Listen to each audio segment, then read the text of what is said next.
Inflation wasn't discovered by modern economists or central bankers. It was dissected in 1360 by a French bishop advising a desperate king who was secretly diluting the nation's coins to fund war. 7 centuries ago, Nicole Oresme explained exactly how currency manipulation steals wealth, destabilizes society, concentrates power, and once you see his logic, you'll recognize the same pattern shaping your money today. In the mid-14th century, France was collapsing under a problem that felt strangely modern.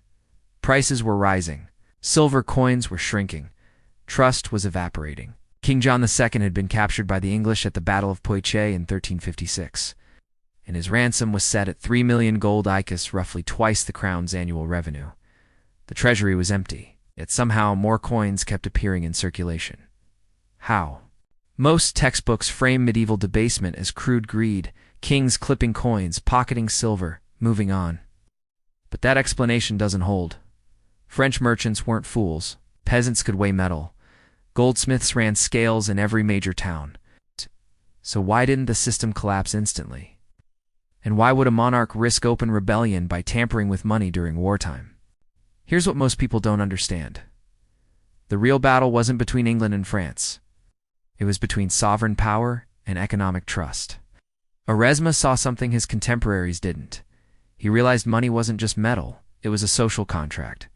Break it, and you don't just raise prices, you destabilize the kingdom. By the end of this story, you'll see inflation not as an accident or abstract statistic, but as a deliberate political choice with predictable consequences. The real story begins in Paris in 1355, when a scholar bishop named Nicole Oresme began writing a treatise that quietly accused his own king of economic betrayal. In 1355, Paris was a city of roughly 200,000 people, one of Europe's largest. Its markets bustled with Flemish cloth, Burgundian wine, and English wool. At its center stood the Louvre fortress, where King John II, called John the Good, ruled a fractured realm of nearly 17 million subjects. But good didn't mean solvent. The 100 Years' War was draining the crown at an estimated 1.5 million livres per year. And after Poitiers, everything changed. John II was captured by Edward, the Black Prince. The ransom demanded in 1360, 3 million icus. To grasp that number, consider this: a skilled craftsman earned perhaps 3 to 4 livres a year. The ransom equaled the annual income of hundreds of thousands of workers. The crown had no hope of taxing that sum quickly without revolt. For centuries, France's monetary system relied on silver deniers and larger coins like the gros tournois. Their value rested on metal weight. A coin stamped by royal authority promised a specific silver content, roughly 4 grams, in a standard gross. That stability allowed long-distance trade from Rouen to Avignon. But when war intensified, the temptation to stretch silver supplies became irresistible. Debasement worked like this. The mint would reduce silver content from, say, 4 grams to 3 grams, while keeping the face value unchanged. The crown could mint 33% more coins from the same silver stockpile. Instant liquidity, immediate relief. But here's what happened next. Merchants noticed. Prices adjusted. A loaf of bread that cost 1 denier became 2, then 3. Confidence thinned like watered wine. And this is where Nicole Oresme enters, not as a rebel, but as a royal advisor who understood that something far more dangerous than inflation was unfolding. First, Oresme identified the ownership principle. 4 coins were debased. A silver piece represented stored labor, mining, minting, trade. The king's stamp certified weight and purity, but Oresme argued something radical. Money belongs to the community, not the ruler. The king is a guardian, not an owner. When John II reduced silver content, he effectively extracted hidden tax revenue. Imagine 100 coins each containing 4 grams of silver minus 400 grams total. After debasement to 3 grams, the mint could produce 133 coins from the same silver. The extra 33 coins flowed to the treasury. That difference wasn't magic. It was confiscation. Oresme wrote in De Moneta that this act was morally equivalent to theft, not metaphorically, literally. Because holders of old coins saw purchasing power diluted without consent. Second, he explained the price mechanism. Here's what most chroniclers missed. Prices don't rise randomly. They respond to quantity and trust. When the money supply increases, without corresponding goods, merchants adjust. If a barrel of wheat costs 10 silver grams, and coins now contain less silver, the number of coins demanded rises. Oresme observed that repeated debasement led to confusion in contracts. Long-term agreements denominated in livres became unstable. Lenders demanded higher compensation. Some refused to lend entirely. But here's where it gets interesting. The damage wasn't immediate hyperinflation. It was slow corrosion. Each debasement trained people to expect the next.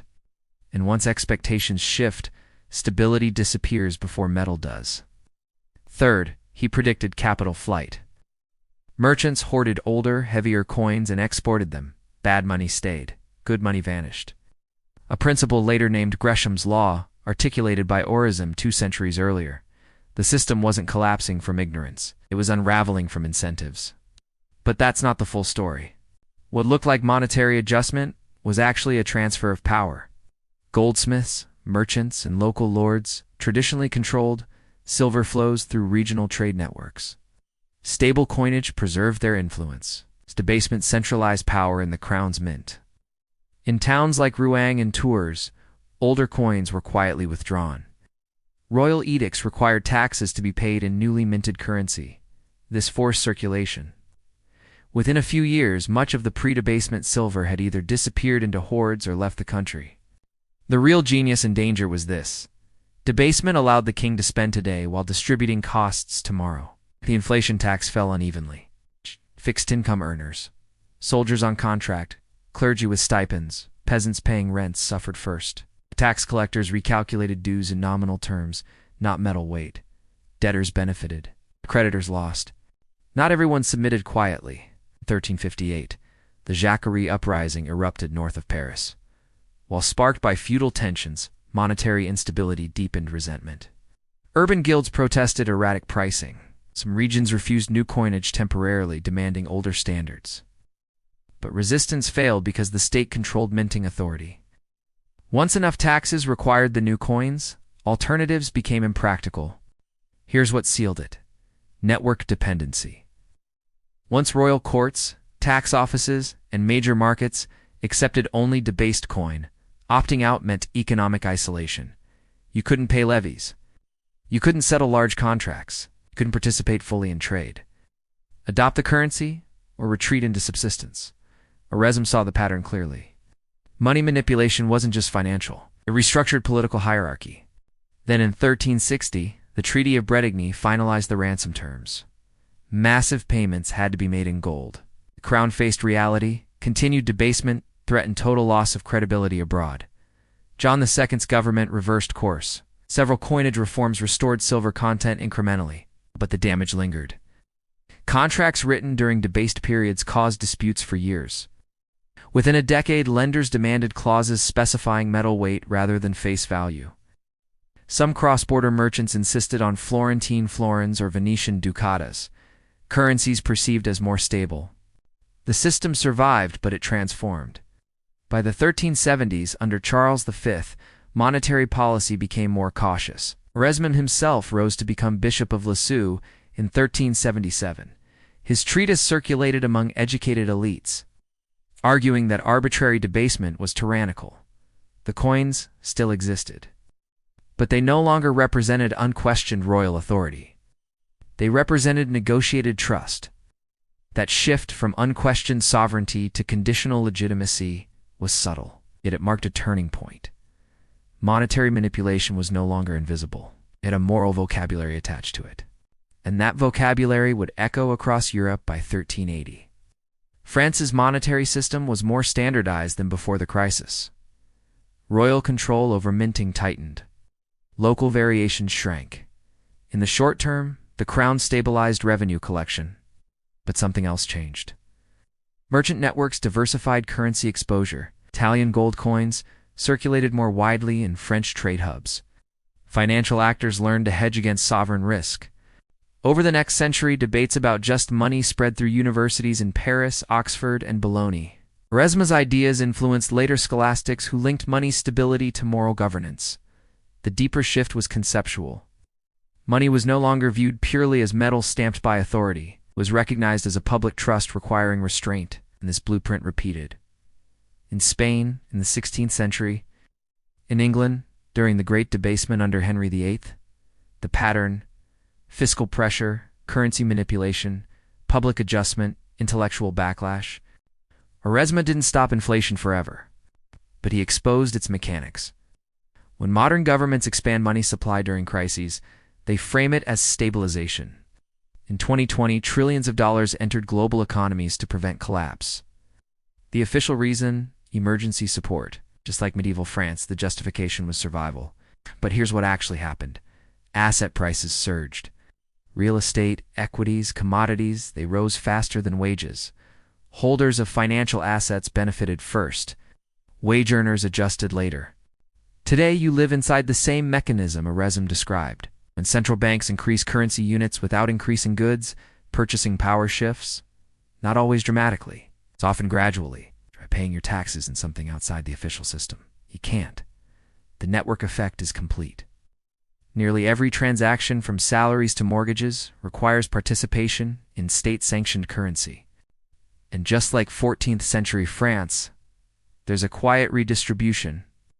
Savers feel pressure when inflation exceeds deposit yields. Debtors gain relative relief. Governments reduce real debt burdens over time.